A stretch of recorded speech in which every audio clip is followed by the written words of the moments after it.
Welcome to the Key Chapters of the Bible podcast. This is a daily podcast that's going through the key chapters of God's Word.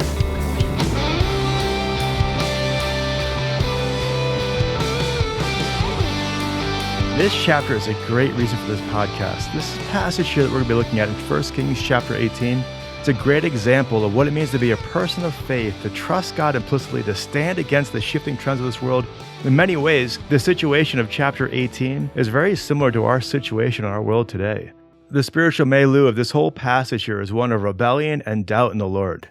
The people are beginning to believe that maybe the gods of the Canaanites or the gods of their day were superior to the Lord, that somehow God's not giving them what they want, but these Canaanite gods will.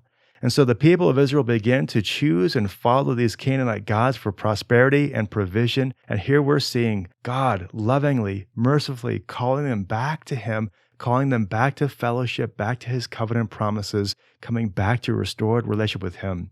It's a great chapter. Let's dive into this passage here. Just reminding you of the context here. Yesterday, we were introduced to the prophet of Elijah. Elijah was the prophet to Israel. Remember, Israel was a northern kingdom. They had turned their back on God. And things were so bad in Israel at this point that their king named Ahab and his wife Jezebel were trying to make the national religion of all of northern Israel that of following Baal. This is this incredible thing that the people of God would even be tempted to this, but they were. So God raises up Elijah to call the people back to Him. In chapter 17, we read just a few accounts of Elijah's resume. First, Elijah predicts that there's going to be a drought, and that's just going to show everyone that Baal is unable to help them. Second, the Lord miraculously provides food for Elijah at the brook of Cherith. Third, the Lord miraculously provides for Elijah's ministry when he is at the widow's house in Zarephath. And fourth, he brings the widow's son back to life. And so when chapter 18 opens, 3 years have now gone by. The Lord has been giving Ahab all of this time to repent, but he has not, even though Elijah's point's been made crystal clear. It's time for Ahab and for the people of God to acknowledge who is the true Lord and who is the imposter. And so this passage starts out with the Lord telling Elijah that it's time to address Ahab directly. So Elijah goes and gets a guy named Obadiah and tells him to bring a message to Ahab. Now, as a side note, this is not Obadiah the prophet. Apparently, it was a fairly common name back then in the Old Testament. There's several Obadiahs in the Old Testament. So this Obadiah here is a servant in Ahab's government, but he's also a follower of the Lord. And so when Elijah says to Obadiah, hey, can you bring a message back to Ahab for me?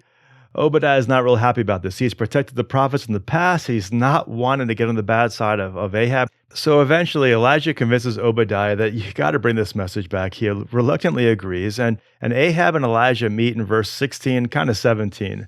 It's interesting how Ahab greets Elijah in verse 17. He says, oh, you're the troubler of Israel. Now, on the one hand, this is basically admitting that Elijah's prayers are working. Likewise, this is just this bold obstinance, as though somehow Elijah is the problem for bringing God's truth. Elijah says to him in verse 18, I have not made trouble for Israel, but you and your father's family have. You have abandoned the Lord's commands and have followed the Baals. And then Elijah gives Ahab this incredible challenge here. He says, go gather 450 prophets of Baal, 400 prophets of Asherah, and go to Mount Carmel. We're going to deal with things there. Man, Elijah's got some guts.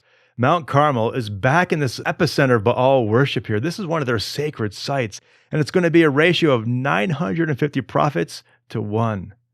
Well, Ahab likes those odds, and so in verse 20, he sends a message throughout the land for the sons of Israel to gather with the prophets on Mount Carmel. And this just shows how the whole society was just so off the tracks. They're willing to go see this thing, and maybe some were going and maybe hoping for the best for the Lord. But you just get this sense that they're all going to go see what is this all about. And there's just tremendous support here for Ahab and for Jezebel and for their false prophets. So in verse 21, they're all on Mount Carmel, and you just have this huge crowd of Jewish people watching this duel between Elijah and the prophets of Baal and Asherah. And this event's going to finally settle the question, who is God? Who is Israel's God? Who should we worship? Who should we obey? Who should we fear? Elijah even asked the people in this dramatic fashion in verse 21. He comes right up to the people, and you can just see him just saying to the crowd with this boldness, how long will you waver between two opinions? If the Lord is God, follow Him. But if Baal is God, follow him. But the people say nothing. And here we're just seeing this dynamic that James calls the double-minded person. This entire crowd here cannot take a stand one way or the other. They think that God's probably got some truth to him, but they think these false gods might as well. And so they're double-minded. They're following both the gods of their day as well as the true God himself.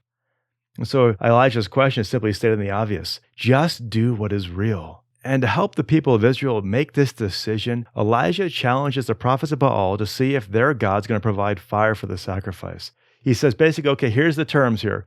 We're both going to make an offering to God, but without fire. Whichever God provides fire is the true God. What's interesting here is that I'm pretty sure at this point, the prophets of Baal are kind of all looking at each other saying, this isn't going to go real great. Because they probably know that when they call out to Baal, he really doesn't answer. They're just mostly just selling this prosperity message when there's really no truth behind it. But the people are like, yeah, that's a good idea. And so Elijah lets the prophets of Baal go first. And so this ceremony commences, and the prophets of Baal are trying to make things work. Of course, they don't. And so Elijah starts giving them some silly encouragement, saying things like, hey, call out with a loud voice. Like maybe their God can't hear them. Or maybe he's occupied or on some journey and needs to be woken up. And you can imagine that probably was pretty frustrating to these prophets here. They start cutting themselves and blood is gushing everywhere, and there's still no voice and no answer from their God. And then Elijah calls the people to come near to him. He wants them to see what he's doing. This is not going to be a magic trick. Watch what I'm doing. Watch the water go everywhere. Watch this. And in verse 30, he takes 12 stones and rebuilds the altar to the Lord that they have torn down. Now, those 12 stones symbolically should have rested heavy on the people's hearts because that 12 was pointing them back to who they were as the chosen people of God. Remember, we saw yesterday, their entire nation is in rebellion to the Lord. But they could not rebel against their true nature as God's chosen people. And so he takes these 12 stones, he rebuilds the altar, he prepares the sacrifice, and then he has people pour all of that water onto the wood, to the sacrifice, onto everything, just to make sure nobody thinks he's just kind of flicking a match in there somehow. And so they pour water on a first time, and a second time, and a third time. So much water is just flowing all over the place. They're just going into the trench that they've dug around this thing. And the scene is set and is so clear that there's no way that Elijah can just make fire appear unless it's really going to be the Lord who does it. And so then at evening time, Elijah calls out to, and it's interesting, he calls out to the God of Abraham, Isaac, and Israel. Remember, Israel is another name for Jacob. We usually say the God of Abraham, Isaac, and Jacob. But here he says Abraham, Isaac, and Israel, because again, he's in this section where they have just rebelled against the Lord. And he says to them, let it be known that you are God in Israel. Again, not Baal, especially not where we are right now. You are the Lord. And he calls upon the Lord not only to answer his prayer, but to turn their hearts back to him. He's basically asking for a revival here. Well, the Lord hears his prayer, and fire comes down and completely incinerates the offering, the wood, the stones, the dust, the water. It's all gone. And the people realize, okay, this is serious. And they fall before the Lord, and they cry out, the Lord, he is God. The Lord, he is God. Just answering that question, who is God? It is Yahweh. It is the Lord. And so now that question's been established, Elijah then has them execute these prophets and prepare for heavy rain. And by verse 45, they're deluged with this heavy storm. Now, the treatment here of the false prophets, it might seem like it's excessive to us, and I can understand that sentiment. But we need to remember that these false prophets were leading the people away from the true blessings of being in true fellowship with the true God. Not only that, but these false prophets were quite willing to execute the true prophets of the Lord, and so they had no problem killing God's prophets. And so this isn't really as much payback as it is that, you know what, if these guys are going to kill God's prophets, if they can't tolerate God's prophets, then they have to go. You know, there are a lot of people who claim to be prophets, and they somehow look at these kind of passages as somehow indications that they can be pretty much grouchy and difficult people to be around. But that's not Elijah's personality. Remember what we read yesterday in chapter 17, where he's caring for the widow and her son? He has such compassion on them. Likewise, we're going to see tomorrow in chapter 19 that he can get so discouraged, he's going to ask the Lord to take his life. And so when we take all these three chapters together, 17, 18, and 19, and we just look at the life of Elijah, we see here that godly men hold to God's truth without wavering. Well, so that's the passage here, and I'd like to make a couple comments on it before we go. For one thing, the whole point of this passage is to ask the question, who is God? God, the Lord, Yahweh is a true God. This passage shows us all of the emptiness of these other spiritual endeavors. No other false god can stand before the Lord. No other false god can provide for us what we need.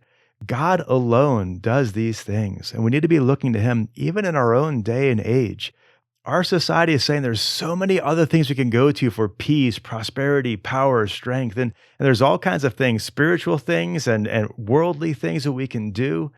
But this passage here is a reminder that only the Lord is true and real, and He is the only one who will give us these things, and we need to seek them from Him in His time in submission to Him. And when He doesn't give them to us, it's not as though He needs dancing and shouting and self-inflicted wounds to hear the prayers of His people.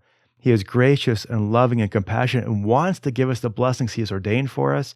And if He has chosen not to for a certain time or season, we just need to trust Him and not go looking for those things from some other false god of this world. Also, notice the progression here. You would think that the Lord would just step on in and do this right away, but He doesn't.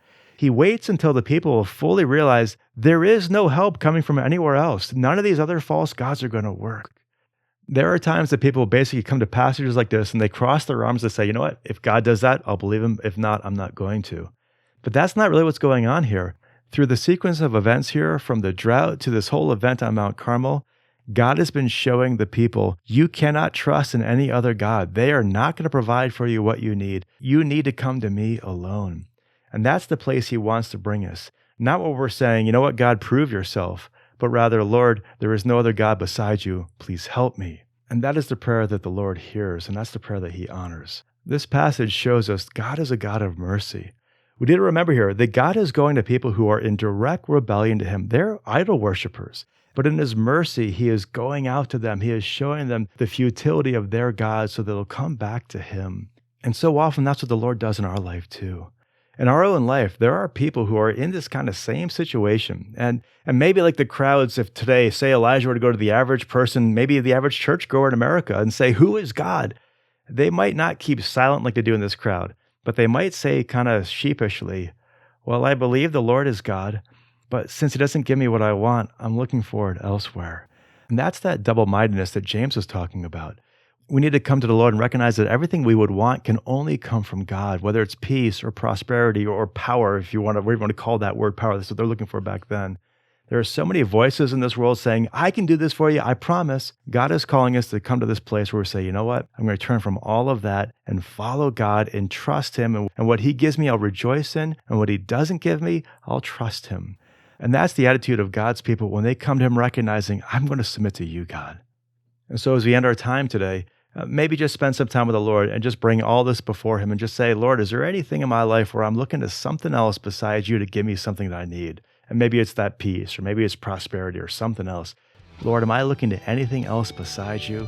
And just ask Him to turn your heart back to Him so that you would be single-minded, not double-minded, but single-minded, fully devoted to Him and His will for your life. That's the place that we need to be, and that's the place that we'll see Him working in our life. Well, we'll leave things there. Hope you have a great rest of your day. Hope to see you tomorrow. Thanks for listening again. God bless.